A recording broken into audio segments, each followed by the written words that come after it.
John, I know that you've got a history with Disney. Could you tell me how you started with your first gig at the Disney company?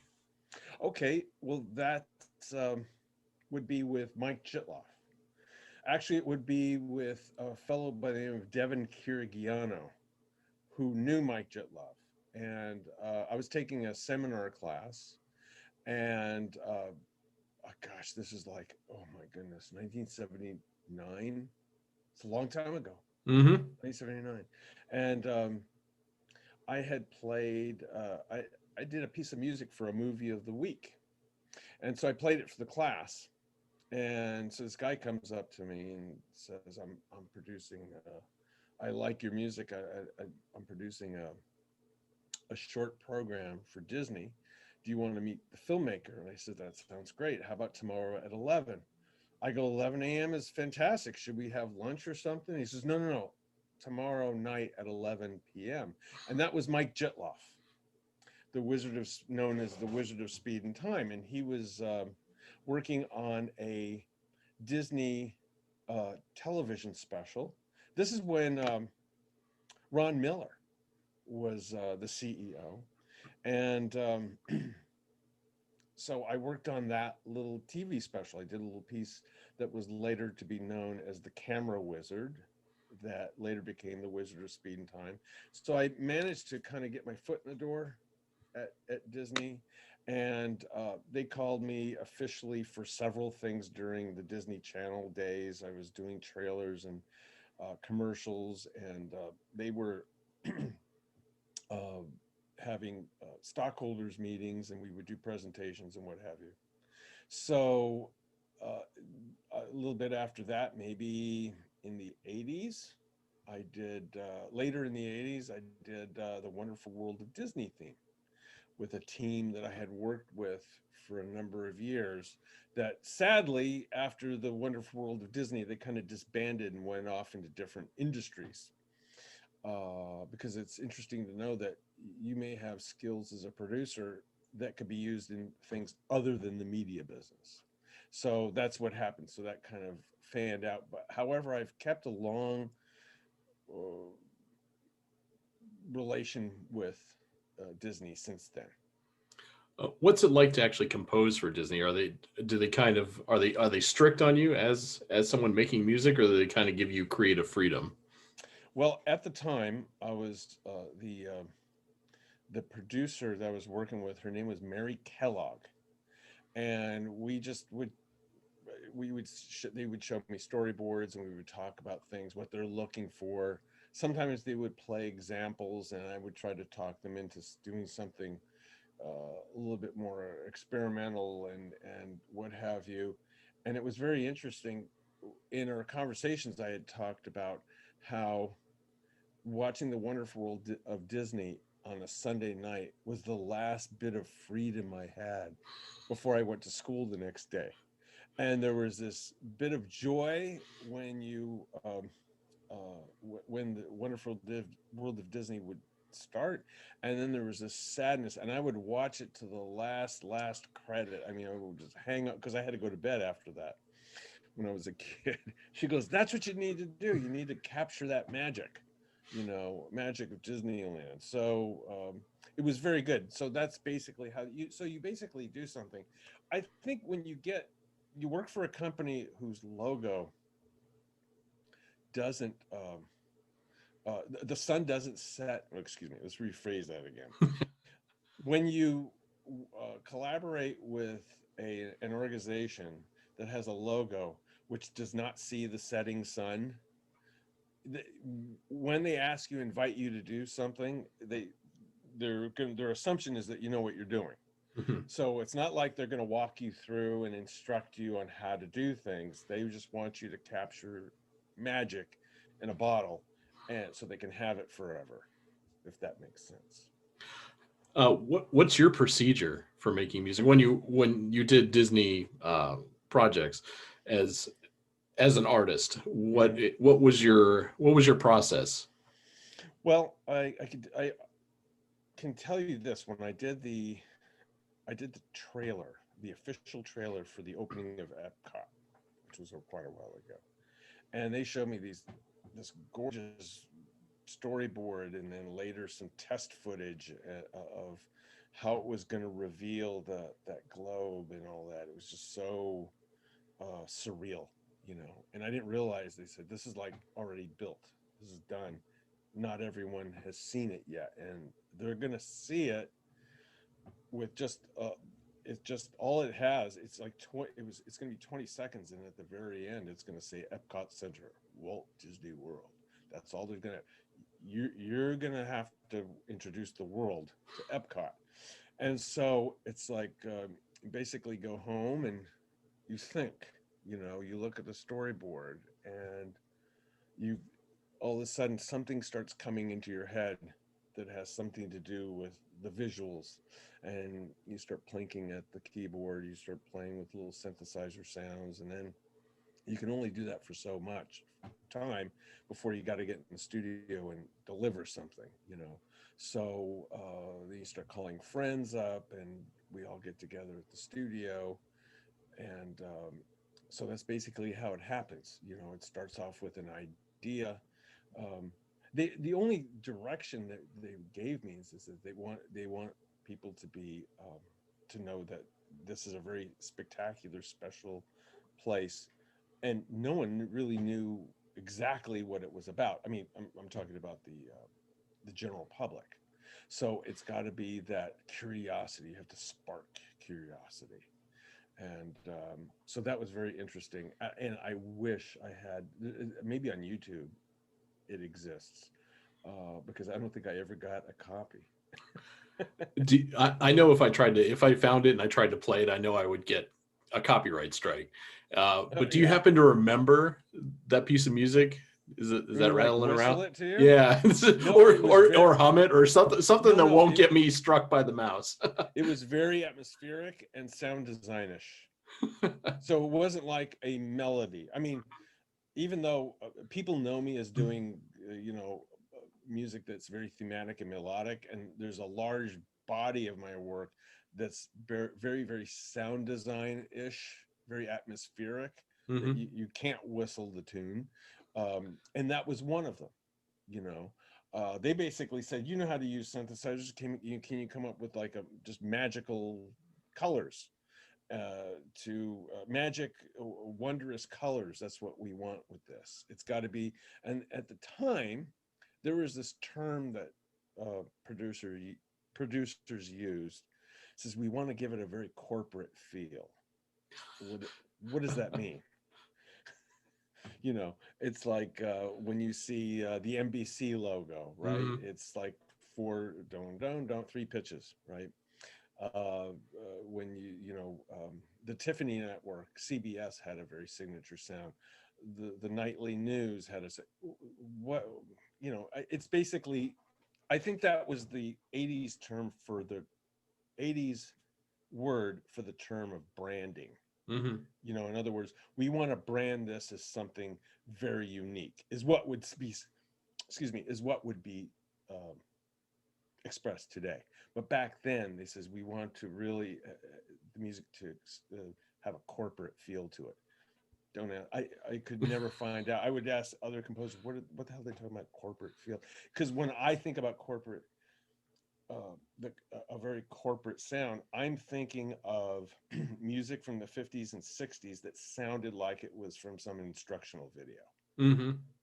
That will tell you that a certain company is, delivered their quarterly earnings and what have you. So, but with this team at Disney that put together the trailer for Epcot Center, it was basically, beside the corporate thing, they wanted me to express something that's uh, going to spark curiosity in people. It has to be like almost a little bit of otherworldly. And I'm sure if I listened to it today, I would probably cringe. But back then, it was the coolest thing to do. And the big memories I have is getting together with people in the studio and recording and telling them where things go and messing with knobs and stuff like that. So basically, you deliver a a cassette or some kind of tape at some point. They listen to it, and it's subjective. If it works, it works. It's just gonna, they're just gonna accept it. You know, if there's a problem, it's got to be a big conceptual problem. Like maybe if I approach it stylistically different than what Mhm. they had expressed, then there would be a problem. But if it's working, they're just not going to mess with it, you know, and it's going to wind up in the product. I think the only time I've ever actually heard you working with someone in the studio is on the tracks of the Wizard of Speed and Time soundtrack, where you got, I think it's at the Westwood Studios with you and Right, everybody right, else. right, Someone dropping something on a drum and then right, trying to get the melody right and telling people when they need to come in sooner on the beat or whatever. right. It's interesting to listen to how you get so many people to be on the same level, on the same wavelength to make Hmm. music work. Uh, do you ever find that challenging with like certain people that have certain conceptions of music that don't match up with yours? Well, not really, because basically, I mean, there are times I learned this from uh, going to recording studios with like big names at the time. There was Henry Mancini. I had seen Lalo Schifrin record. Later on, I worked with Mark Snow and David Rose. These were all people that were working in the media industry very heavily. And what I found, I appreciated that they did when they would have a piece of music. Sometimes they would just give musicians a phrase. You know, I need you to be very delicate with this. I need this to be really mysterious. Um, Sometimes I remember I did a piece not too long ago with a recording in a recording session. I go, listen, we've got to evoke a little bit of like a 60s James Bond feel. Oh, well, people get that and whatever. It does it dramatically change. It makes a connection with the musician.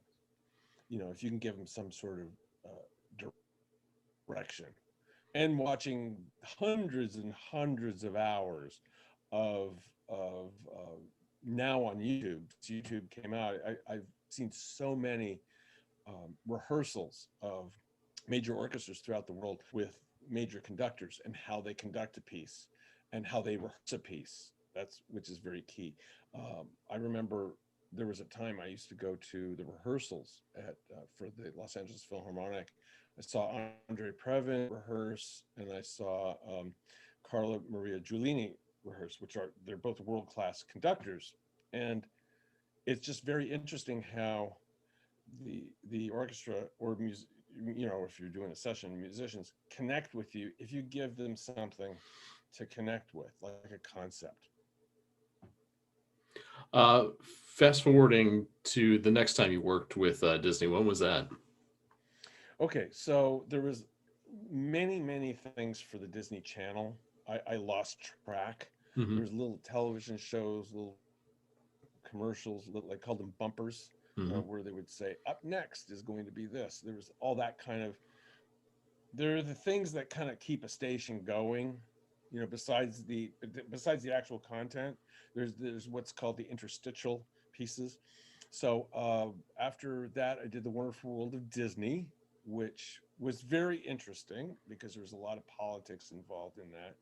And it's not as if they said, "Hi, John, we would love you to do one of the iterations of the Wonderful World of Disney thing." No, it's a dog eat dog thing. They opened it up to a bunch of composers. Uh, they wouldn't appreciate it if I told you who it was, but there's Hmm. like a people that are basically household names Hmm. were bidding for it, and they at the time, I don't know if they still do this, they do a blind test, right? When what that means is they take a piece of music or the visuals and they bring it to there's a consulting firm that will uh, test it with variety of people and take uh, get feedback from viewers. So it would take like 3 weeks to hear back from them. And it was between, so after that process, after I did a demo for the Wonderful World of Disney, and it came down to two people. and it was almost like a dead heat. It was me and someone else. And what threw me over the top is that he played it for someone's 5-year-old. And she said, of the other piece, she says, well, that sounds like Santa Claus in Christmas time. And that one, which is mine, sounds like I'm at Disneyland. And so I don't know who that little kid is, but I owe him a lot. So that's how this went. uh, a few years ago, I think it might have been about 5 years ago when I interviewed you. You were actually at I think you were at Disney's Burbank studio, and you were working on something, but you couldn't Hmm. tell me what it Right, was. right. Can you tell me Yeah. what it was now? I still can't tell you what it Oh was. my I was doing something for someone else. god! That's about all I could say. I was doing something that doesn't have my name on it. uh, And that's, and it's since it's 5 years and there's a million things that have happened at Disney, no one in the world's going to know what it is. And it's not like it was, you know, but it's just the way it is sometimes. Sometimes you help out people doing their project. I mean, I do it too. There are people that I call. It's just I don't have enough time to do this, or could you set all this stuff up for me and things like that. And so that's what. out of Take two. out of the other music that you've seen come out of Disney from other composers, what's been some of your favorite? Well, I'd be silly to say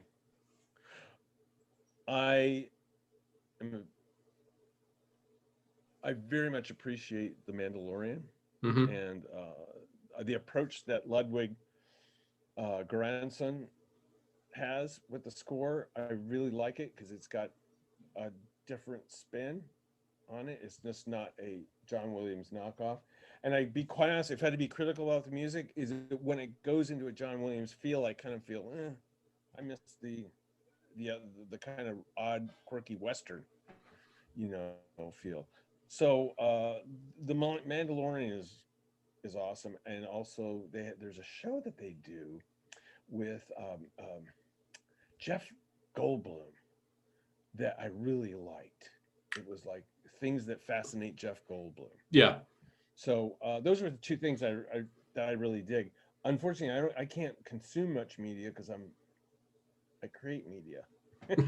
So I check in with a variety of things. But those are the two shows that I really like that come out of Disney. Uh, I haven't seen any of the new features yet. I think a lot of us haven't because we've just kind of been finding ways to keep ourselves sane that isn't Right, sitting in front of the right. And that's TV. while we're on the subject of Disney and Disneyland, one thing I really missed the past coming up on a year and a half is visiting Main Street, having a cup of coffee with my wife, and just watching people enjoy themselves. I'm looking forward to that. Being able to do that, I do that at least five times a year. I think that's the most welcoming thing about Disneyland and the Magic Kingdom is Main Street. Nothing makes you Hmm. feel more welcome than Hmm. how that is laid out because it feels like Walt Disney. and And and don't have an army band or an air force band or a marine band playing, because that like completes the picture, especially in the middle of a day and you have in the park at the beginning of Main Street there's a band playing. It's just like it doesn't get any better than that. do they still play Baroque Hoedown in Disneyland? I've heard it recently, and I forgot if it was around the holiday season. It's something that they reserve for the holiday season, the when they do the light parade. Hmm. You'll hear it randomly at the Magic Kingdom, just like Hmm. in apropos of nothing. You'll just hear like little snip. You'll get like that a couple little dings of it, and you instantly know it, and then it fades Right, away. right. And that piece of music has a great history. That was like early synthesizer music, generated. Um, re- Before computers, it was like Hmm. almost like a musical calculator. The two gentlemen that wrote that song were quite innovators, and they wrote this really catchy, simple tune that's like lived on forever. And that was used in Mike Jitlov's stop motion animation, The Collector. Those two or three shorts for major effects. Correct, Yeah. correct. They used because it was Disney. He was able to use it for their television show. And then there was the camera wizard, which was like we Mhm. wrote a different piece of music that they were very shocked that we wrote a different piece of music. I learned so much about movie making and dealing with Disney and the guilds and everything from The Wizard of Speed and Time. That's like a Yes. break-in for how difficult it is. Well, actually, those are the things that just keep the business running, and you Mhm. learn to work with it. I mean, I've worked in the musicians union and a variety of. It's just they're set up for a reason, Mhm. and we won't go into it, but they're set up for a reason. And if you want to do everything yourself, uh, which was Mike Jitlov does. He does everything himself. It takes a long time, and no company is going to want to wait 10 years for something that by the time it gets released, no one's going to be interested in it. Mhm. So that's why you have teams of people that specialize in things that get your vision done. Does it come exactly the way it was in your sweet dreams? Sometimes yes, sometimes no. But that's the nature of media. I mean, if you want to be an artist that does everything, then you paint a picture, you know. But if you want to do something that requires personnel to get done, you have to learn to be a good captain of a ship and have people really focused in on what you need, and you guide them along the way. It's just like that for everything, you know. All right, John, that wraps up for all my questions. I appreciate you taking your time, as always, to speak to me. Hopefully, when everything settles down, we'll see you back in Orlando if the Killer Clowns make another appearance in Halloween Horror Nights. You might just see me around Halloween at well, the Killer Clowns vinyl is supposed to come out in the fourth quarter, so I don't know if it's going to be just in time for Halloween or not. Hopefully it is, and I'll go down to Orlando and bring some copies and give you a signed autographed one. I appreciate it, John. You are the best. It's been great working with you on and off these past few years. It's always great to talk to you.